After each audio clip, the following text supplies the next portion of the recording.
Okay, this is called House of Hay. I am but the ripe age of 19, perfect for the picking, practically falling off the tree. And all that hay that escaped from those trucks on the highway, I'll collect and build us a house, one with a big kitchen, so you can make me the best smoked salmon and poached pears. I'll build us this house out of hay, and we'll live happily on the couch, or in the bed, or on the porch. Why, we don't have to leave. But then that man in a suit dressed up in a wolf costume will come and knock down the door and blow our little hay house away. But before he comes, I'll plug in an old TV into the single jack in our hay house, and we'll watch my home movies that I find hilarious. You'll laugh at me laughing at myself years ago and think I was blank age, and she was running around in a hula skirt inventing magical worlds with dragons and kings. I am but the ripe age of 19. Perfect for the picking, practically falling off the tree in this hay house of ours out in the country. Away from the city, away from the street corners, away from school buildings and work buildings, we will have double the stars. The real ones, which are beautiful and poetic and will become as ordinary as a goodnight kiss in ours. A piece of Chinatown in this grassy meadow.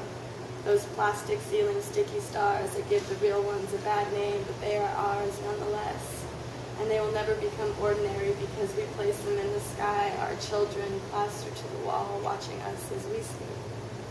I do dream about this house, the one with the big kitchen, perfect for smoked salmon and poached pears. I do dream about it, especially when the moon is full and shiny and I bottle it up and get drunk. Do you dream about it the same way I do? You probably dream about me, naked in a white bathrobe, sitting by the window reading Chekhov or something impressive like that.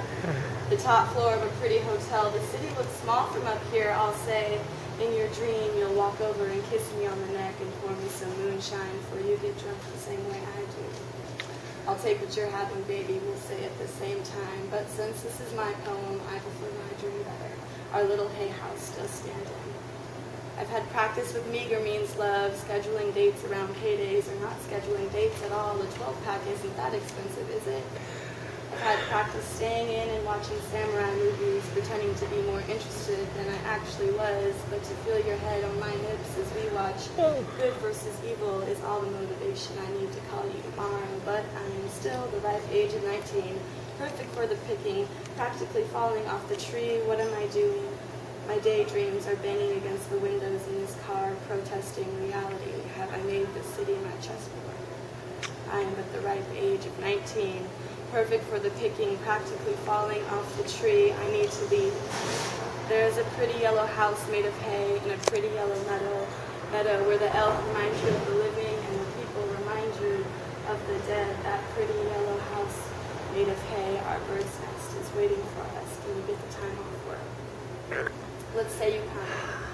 I'll pack up my backpack, a blanket and pillows and tennis shoes, a few CDs, a few books, a bag of chips, and a thing of salsa, empty bottles to catch the moonshine in, and a carton of cigarettes.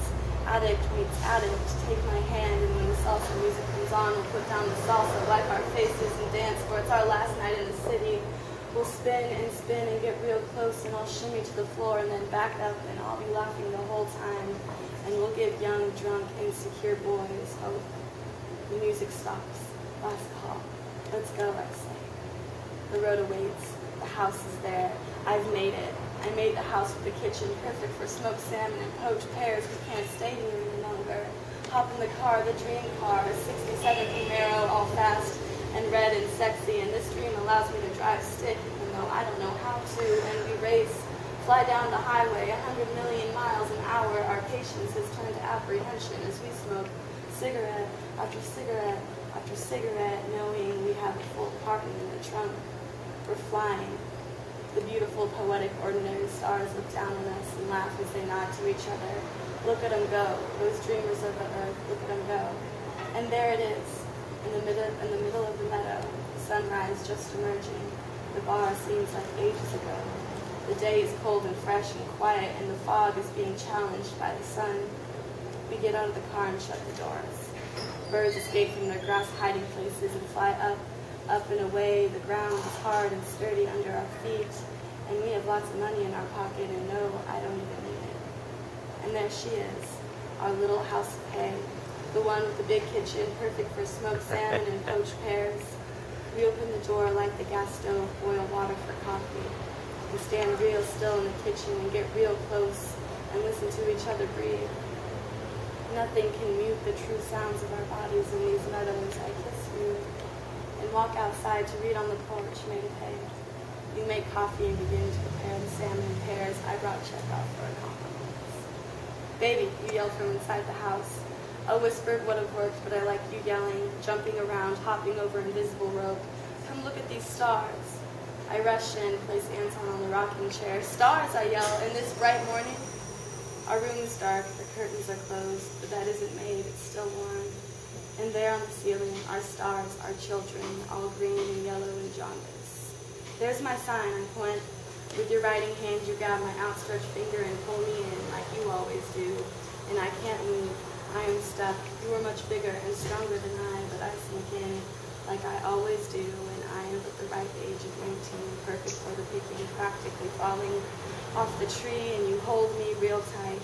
I put my head where it fits best, and my hands where they fit best, and we just stand there, holding each other close like we did on busy street corners when the traffic rushed past us, and we got swept up to the high heavens with exhaust and time. And now we are here, nothing to sweep us up, except. Meanwhile, a man in a suit and a wolf costume is walking down our path, walking past our dream car, all shiny and pretty, walking through the knee-high grass, elevating birds from the ground with every ugly step, climbing up on our porch, past the rocking chair, Anton sitting in and knocking on our door. We turn, look at each other with questions in our eyes, and before we can move, it comes. He blows, blows, blows at our little house made of hay. He is blowing and our levees have fallen, our door has broken, and the house is a whirlwind. We are in Kansas being swept off our feet. The room disappears in front of our eyes. Everything is a blur of color and yellow as the house finally settles in a heap of our new life. And just as it came, the man in the suit and wolf costume leaves, looking for more dream homes to blow down. And there we are, surrounded by our things, our dream, and we start to cry. A soft, long-tiered cry, noiseless, just wet as we look at each other. I walk around, pick up Anton and dust him off. My shirt got a little torn and you have hay in your hair. I pick up a few stars and hand them to you, but you don't want them. You are angry. I am sad. We are over. Our dream is over. I grab a pear, one that had gone unpoached. And right before I head back to the car, I throw it to you. I don't know if you caught it or not, but it was right. Thank you.